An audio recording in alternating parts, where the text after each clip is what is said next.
এই ছেলে, এটা তোমার মা, এ কথাই সত্য। এটা তোমার মা, এ কথাই সত্য।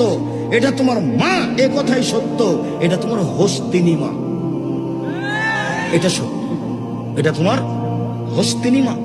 তোমার বাপের সাথে আমার পরামর্শ, একে তালাক দিতে হবে, নইলে একে সংশোধন করতে হবে। দুইটার মধ্যে একটা। তোমার বাপের সাথে আমার চূড়ান্ত পরামর্শ রইল। আমার পরামর্শে তোমার বাপকে চলতে হবে, এ কথাই চূড়ান্ত। জাহান্নামে চলে যাবে, যাবে, এটা তো বড় কথা নয়। জাহান্নামে চলে যাওয়াই কি বড় কথা? যেভাবে আছি সেভাবে থাকবো। আব্দুর রাজাক সাহেব, অত বক্তব্য বাদ দেন, এটা তো কোনো কথা নয়। এটা তো একটা 5 কথার কথা, এর কথার কোনো দাম নাই। আমি মুসলিম, আমার ধর্মের নাম ইসলাম। আমি মুসলিম মানে এ দেখো, মেনে নিয়েছি। আমি মুসলিম মানে কি, আমি মেনেই নিয়েছি। আমার ধর্মের নাম ইসলাম, মেনে নেওয়া। আমি মুসলিম, আমি মেনে নিয়েছি।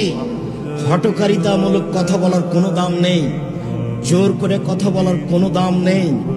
আমার নিয়ম নীতি মুহাম্মদ সাল্লাল্লাহু আলাইহি ওয়াসাল্লামের নীতি, এ কথাই চূড়ান্ত।